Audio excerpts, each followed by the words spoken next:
کہ سارا دل کا غبار اور بوجھ نکل جاتا ہے۔ یہ وہی انسان سمجھ سکتا ہے جو امیر المومنین علیہ السلام کی زری پر کبھی نہ کبھی گیا ہو۔ اللہ تعالیٰ ایران، عراق، شام اور سعودیہ کے تمام حرمین کو آباد رکھے۔ اکثر میرے اہل سنت دوست پوچھا کرتے ہیں کہ یار وہاں پر سنی جا سکتے ہیں یا جو لوگ شیعہ نہ ہوں؟ تو یہاں میں بتاتا چلوں کہ صرف شیعہ ہی نہیں بلکہ ہر رنگ، نسب، نسل اور ہر مسلک کے لوگ یہاں پر آتے ہیں۔ کسی کو کسی سے کوئی سروکار نہیں ہوتا، نہ ہی آپ کی مذہبی پریکٹسز پہ کوئی سوال کرتا ہے۔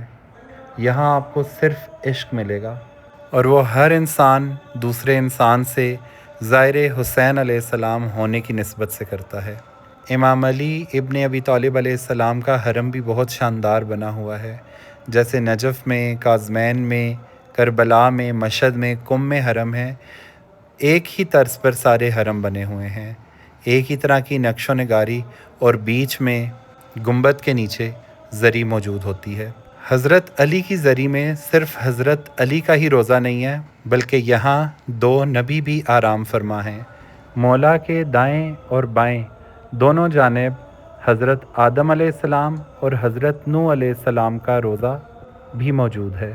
جب آپ اس حرم میں آتے ہیں یا کسی بھی معصوم کے حرم میں آئیں تو سب سے پہلے اذن دخول پڑھتے ہیں۔ اذن دخول ایک مخصوص انداز میں سلام ہوتا ہے جو کہ صاحب حرم کو کیا جاتا ہے۔ پھر سلامی کرنے کے بعد آپ کو معصومین کے نوافل ادا کرنے ہوتے ہیں، 2 رکعت نفل پڑھنے ہوتے ہیں، بالکل ایسے ہی جیسے آپ فجر کی نماز میں پڑھتے ہیں۔ جناب عباس علیہ السلام معصومین میں سے تو نہیں ہیں، لیکن حکم ان کے بھی نوافل ادا کرنے کا ہے، اس لیے مومنین حضرت عباس علیہ السلام جن کا روضہ کربلا میں ہے ان کے بھی نوافل ان کے حرم میں ادا کرتے ہیں۔ حرم امام علی علیہ السلام میں آپ مولا علی علیہ السلام کے نوافل کے ساتھ ساتھ حضرت آدم علیہ السلام اور حضرت نوح علیہ السلام کے بھی نوافل ادا کرتے ہیں۔ آپ کسی بھی حرم میں چلے جائیں، ہر وقت آپ کو مومنین نماز پڑھتے ہوئے، عبادت کرتے ہوئے نظر آئیں گے۔ سلامی کے بعد میں نے سجدہ گاہ لی اور میں بھی نفل ادا کرنے کی نیت سے اپنے لیے جگہ تلاش کر رہا ہوں۔ مومنین کا اس قدر رش تھا کہ مشکل ہو جاتا ہے کوئی ایسا کونا، کوئی ایسا گوشہ ڈھونڈنا جہاں پر آپ اپنی عبادت بجا لا سکیں۔ جماعت حرم کے صحن میں ادا کی جاتی ہے۔ مومنین جوک در جوک اذان سن کر حرم کے صحن میں اکٹھا ہونا شروع ہو جاتے ہیں۔ حرم کا انٹیریئر پورشن بھی اتنا بڑا ہے کہ آپ چلتے چلتے تھک جائیں گے، لیکن حرم کی حدود اور حرم کا اندرونی حصہ ہی ختم نہ ہوگا۔ بہترین انتظامات کے ساتھ نظم و ضبط کا بہت ہی زیادہ خیال رکھا جاتا ہے۔ ہر انسان کی کوشش ہوتی ہے کہ دوسرے انسان کی دل آزاری نہ ہو۔ بیشتر مومنین کہیں نہ کہیں کونا پکڑ کر کوئی نہ کوئی جگہ دیکھ کر بیٹھ جاتے ہیں۔ یہاں زیارت عاشوراء، قرآن مجید کی تلاوت کی جاتی ہے۔ اسی طرح دعائے کمیل، زیارت نہیہ اور دیگر زیارات اور دعائیں خدا کی بارگاہ میں طلب کی جاتی ہیں۔ اب آپ عراقی لوگوں کی سلامی دیکھیں گے کہ وہ مولا کے حرم میں جب داخل ہوتے ہیں تو کس طرح روایتی انداز میں سلامی کرتے ہیں۔ مغربین کی نماز کے بعد عراقی سنگتوں کی سلامی کا سلسلہ شروع ہو جاتا ہے۔ سب سے پہلے تو جھنڈے اور علم لا کر مولا امیر المومنین علیہ السلام کے حضور سلامی دی جاتی ہے، اور اس کے بعد تلواروں کا مخصوص انداز میں ماتم کیا جاتا ہے۔ انشاءاللہ میری آگے آنے والی ویڈیوز میں آپ تلواروں کا ماتم اور مخصوص انداز میں جھنڈے کو لہرانے کا عمل بھی دیکھیں گے۔ اس وقت ڈنر کا ٹائم ہو چکا ہے اور میں ہوٹل واپس آ گیا ہوں۔ ڈنر کے بعد یہاں کے گارڈن کو ایکسپلور کرنے کے لیے میں نیچے آیا، کیونکہ نماز شب کے لیے مجھے حرم واپس چلے جانا ہے۔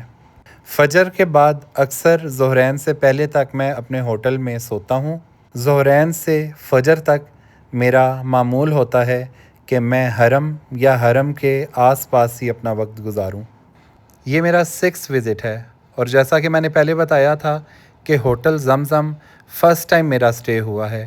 اس سے پہلے 5 دفعہ میں ہوٹل قصر در میں رہا ہوں، جو کہ مولا کے حرم کے دروازے کے بالکل ساتھ لوکیٹڈ ہے۔ اتنا قریب ہے کہ اگر آپ ہوٹل سے باہر قدم رکھیں تو اگلا قدم آپ کا حرم کی صحن میں ہوتا ہے۔ میں نے زیارات کے لیے ہمیشہ کراچی کے قافلوں کا انتخاب کیا، کیونکہ عالم دین اور باقی سروسز ان کی دی بیسٹ ہوتی ہیں۔ المسار اور ایئر گائیڈ کے ساتھ میرا سفر بہترین تھا اور میری طرف سے ہائیلی ریکمینڈڈ بھی ہے۔ جیسا کہ میں نے بتایا کہ میں ہر جگہ جا کر اس کا کلچر ایکسپلور کرنے کی کوشش کرتا ہوں۔ عراق میں جگہ جگہ آپ کو کافی شاپس نظر آئیں گی۔ عراقی کلچر میں حقہ یا شیشہ بہت استعمال کیا جاتا ہے۔ یہاں کے تقریباً ہر بڑے چھوٹے ہوٹل یا ان کے باہر کافی شاپس میں آپ کو شیشہ دیکھنے کو ملے گا۔ خیر، ہر جگہ کی اپنی ہی ثقافت ہوتی ہے۔ یہاں کے جتنے بڑے سٹارز ہوٹل ہیں ان میں کیفے کا بڑا خیال رکھا جاتا ہے۔ یہاں پہ گلاس ہاؤس نما ایک ہٹ بنا ہوا تھا جس کا ایمبینس بہت زبردست تھا۔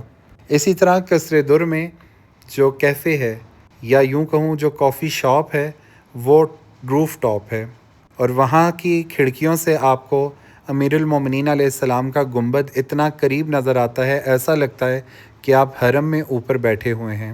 خیر، وہاں کی فوٹیج میرے پاس اگر ہوئی تو انشاءاللہ میں ضرور شیئر کروں گا، لیکن اس ٹائم جو آپ اپنی سکرینز میں کیفے دیکھ رہے ہیں وہ ہوٹل زمزم میں موجود ہے۔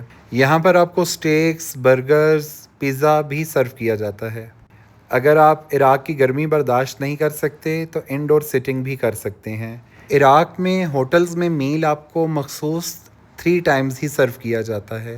اگر اس کے علاوہ آپ کو کریونگ ہو یا بھوک لگے تو آپ کیفیز کا رخ کر سکتے ہیں، جو کہ دن 12 بجے سے لے کر رات 1-2 بجے تک سروس دیتے ہیں۔ ویڈیو کیپچر کرنے کے بعد میں دوبارہ سے حرم کی جانب جا رہا ہوں، اور حرم جاتے ہوئے اس خوبصورت راستے کی ویڈیو بھی میں نے کیپچر کی جو کہ سین فاطمیہ سے آتا ہے، گلاس برج، اور اس پہ سے یہ منظر جو کہ امیر المومنین علیہ السلام کے گنبد کا ہے۔ اللہ تعالیٰ تمام مومنین کو زیارت چہاردہ معصومین علیہ السلام نصیب فرمائے۔ Thanks for watching.